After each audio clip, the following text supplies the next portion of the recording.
Today, we'll be exploring the fascinating world of exchange-traded funds, known as ETFs and index funds.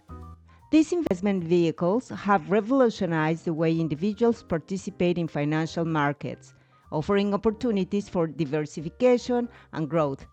Let's delve into the similarities, differences, and why they might be suitable for investors like yourselves. Begin. Both ETFs and index funds are passive investments vehicles that track market indices.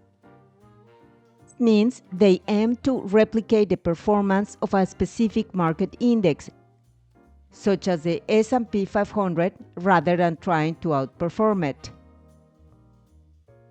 As theinvestor.com explains, index-based ETFs try to mimic the stock in a market index that represents the overall stock market.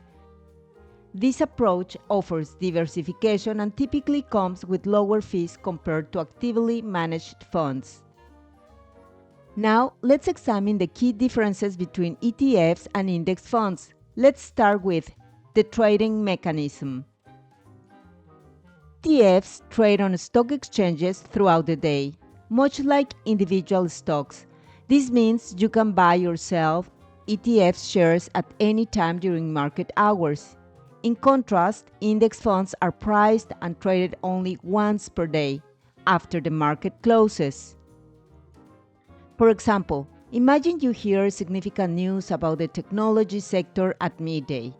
With an ETF, you could immediately react to this information by buying or selling shares.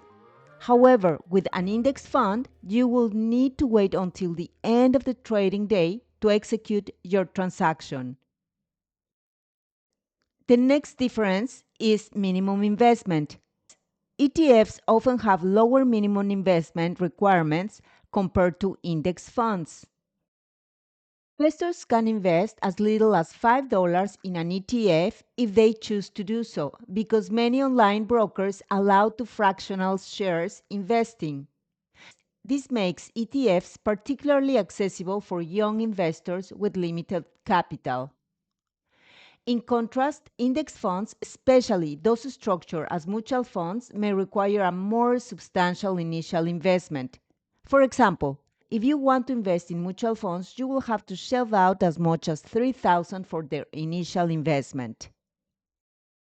The third point is tax efficiency. ETFs generally offer superior tax efficiency compared to index funds.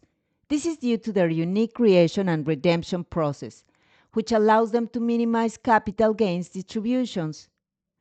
Now, to minimize capital gains distributions means to reduce the amount of taxable income investors receive from their mutual funds or ETFs as a result of the funds selling securities at a profit. This means because capital gains distributions can lead to unexpected tax liability for investors, even in years when the overall market or fund performance is negative. Several strategies can be employed to minimize capital gains distributions. For example, you could invest in tax efficient funds, and these funds aim to reduce capital gains distributions by holding securities for longer periods and offsetting gains with losses. Also, you can use tax-advantaged accounts. This means holding mutual funds in accounts like IRS or 401s can defer taxes on capital gains distributions until withdrawal. Now, ETFs typically have a more tax-efficient structure than mutual funds due to their in-kind creation and redemption process. Number 3. Implement tax loss harvesting.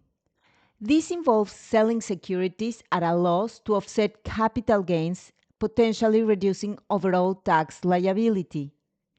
The fourth is time investment strategically. This means purchasing funds after their distribution date or selling before the distribution occurs can help avoid capital gains for that tax year. And number 5, you could use asset allocation strategies, which is placing tax inefficient investment in tax-deferred accounts and tax-efficient investment in taxable accounts can help minimize overall tax impact. By employing these strategies, investors can potentially reduce their tax burden and preserve more of their investment returns.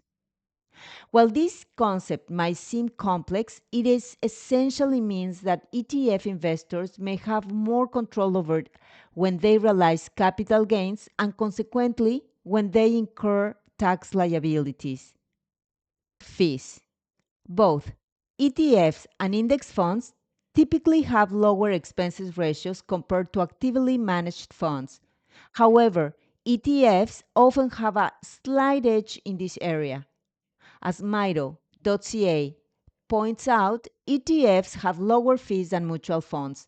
Although the gap between them is closing, generally speaking, ETFs have fees ranging between 0.05% and 0.25%. Fifth point, flexibility. ETFs offer greater trading flexibility compared to index funds. As mentioned earlier, you can buy or sell ETF shares throughout the trading day, allowing for more responsive investment strategies. Now, index funds, on the other hand, are limited to end-of-day trading. It is crucial to understand that many index funds are actually structured as ETFs, and most ETFs track indices. Now, let's discuss why these investment vehicles are particularly suitable for young, new, or conservative investors. Talk about diversification. Both ETFs and index funds offer excellent diversification benefits. As investors.com explains, diversification is investing in several different stocks. For example, stocks in various industries, so that a decline in value on one stock does not necessarily affect the value of the other stock in your portfolio. This approach helps manage risk, which is especially important for young investors who are just starting their financial journey. For instance, if you invest in an ETF that tracks the S&P 500, you are essentially investing in 500 of the largest US companies across various sectors. This diversification can help protect your investment from the poor performance of any single company or industry. Low costs. The low fees associated with ETFs and index funds mean that more of your money is working for you. Over time, even small differences in fees can have a significant impact on your investment returns. Simplicity. These investment vehicles offer a straightforward way to gain exposure to a broad range of securities. Instead of researching and selecting individual stocks, you can invest in an entire market or sector with a single transaction. Next, let's talk about the long-term growth potential. By tracking broad market indices, ETFs and index funds allow you to participate in the overall growth of the economy. Historically, over long periods, the stock market has tended to rise. In conclusion, both ETFs and index funds offer valuable opportunities for new investors to begin building their investment portfolios. Diversification, low cost, and simplicity, all of which are beneficial for those new to investing. The choice between ETFs and index funds may depend on your specific financial goals, investment amounts, and desired level of trading flexibility. Remember, it's always advisable to consult with a financial advisor before making investment decisions. Last but not least, investing is a journey, and starting early with a solid understanding of these fundamental concepts can set you on a path to long-term financial success. We encourage you to continue learning about personal finance and investment strategies as you embark on your financial journey.